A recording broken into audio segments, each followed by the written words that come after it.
जाने क्यों मेरा जी घबराए, देखो माँ जब नजर न आए, जग लगे पैरी मन भर आए, पीर जिया की किसको बताए, जाने क्यों मेरा जी घबराए, देखो माँ जब नजर न आए। नमस्कार दोस्तों, मैं हूँ खुशबू सिंह और आप हैं हमारे चैनल वॉइस ऑफ लव पर, जहाँ हम आपके लिए लेकर आते हैं कुछ नई कहानियाँ। आज भी मैं हाजिर हूँ सत्य घटना पर आधारित इस कहानी के साथ। इसका टाइटल है मेरी माँ। ये कहानी है डॉक्टर अभिराज की, जो कि एक बिंदास लड़का था। लाइफ जीने का उसका अपना ही तरीका था। सब कुछ था उसके पास, पैसा, पावर, लेकिन फिर भी लाइफ में जैसे कुछ कमी थी। वो अपनी फैमिली से बहुत प्यार करता था। उसके लिए उसके सपनों और खुद से भी ऊपर उसकी फैमिली थी। सब कुछ अच्छा चल रहा था। अभिषेक अपने माँ पापा को भगवान की तरह पूजता था। उसने अपने सपने तक दांव पे लगा दिए, क्योंकि उसके पापा नहीं चाहते थे कि वो दूर जाए।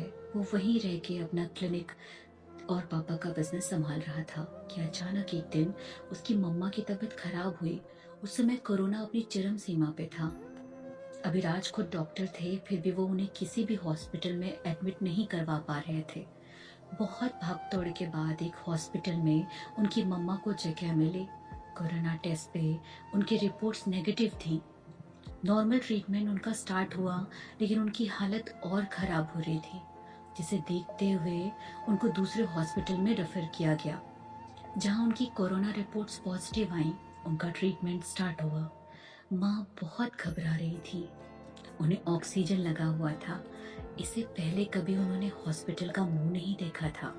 वो बस ढूंढ रही थी अपने बेटे को, लेकिन कोविड सेंटर में लोगों को पेशेंट से मिलने नहीं देते। इसलिए अभी कुछ दूर पे ही रोड पे बैठा अपनी माँ की सलामती की दुआ कर रहा था। उसने माँ को कॉल की। माँ लड़खड़ाती आवाज में, बेटा जी बहुत घबरा रहा है, तुम लोग कहाँ हो? अभिषेक अपनी आंखों के आंसू को पोंछते हुए बोला, चिंता ना करो, मैं बाहर ही हूँ, कुछ भी दिक्कत हो फोन कर देना, आवाज देते ही आ जाऊंगा। अभिषेक का गला भर आया था। माँ बेटा, यहाँ नींद नहीं आ रही है, पास के बेड पे कई पेशेंट खत्म हो गए हैं, मुझे कुछ हो गया तो? अभिषेक खुद को संभालते हुए, अरे मम्मा कुछ नहीं होगा आपको, आप तो एकदम फिट हो, थोड़ी सी दिक्कत है वो ठीक हो जाएगी, चिंता ना करो और सो जाओ। फोन काट के अभी बहुत रोया। उसने माँ को तो दिलासा दे दी कि वो ठीक हो जाएंगी, लेकिन वो एक डॉक्टर था और जानता था काल उसके दरवाजे पे है, जाने कब दस्तक दे दे। वो रात अभी को सदियों की तरह लगी थी। जिस अभी ने कभी धूप की आंच भी नहीं सही थी, अपनी माँ के लिए वो रोड पे था। आज कोई फिक्र नहीं थी उसे।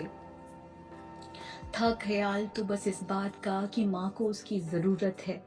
वो पागलों की तरह भगवान के आगे हाथ जोड़ता रहा। जब सुबह हुई तो उसे पता चला कि उसकी माँ नहीं रही। अभिषेक टूट गया। उसे उस वक्त भी यकीन नहीं हुआ। बस वो दुआ कर रहा था कि ये झूठ हो, लेकिन होने को कौन डाल सकता था। अभिषेक को बस एक कम था कि सब कुछ होते हुए भी वो अपनी माँ को नहीं बचा पाया। वो आखिरी वक्त में उनके पास नहीं था। दोस्तों, ये पैसा, ये दौलत, ये ऐशो आराम यहीं धरे के धरे रह जाएंगे। अभी भी वक्त है। अपने परिवार की वैल्यू को समझिए, उन्हें वक्त दीजिए, जाने कौन सा पल आखिरी हो। कैसी लगी आपको हमारी कहानी, हमें कमेंट बॉक्स पे ज़रूर बताइएगा। अगर आप हमारे चैनल पे नए हैं तो प्लीज़ चैनल को सब्सक्राइब करना ना भूलें और साथ ही लाइक, कमेंट, शेयर ज़रूर करें। अगर आप भी चाहते हैं कि हम आपकी कहानी अपने कार्यक्रम में शामिल करें, तो कोई भी कहानी जो कि 1500 शब्दों की हो, आप हमें नीचे दिए हुए ईमेल एड्रेस पे भेज सकते हैं। धन्यवाद।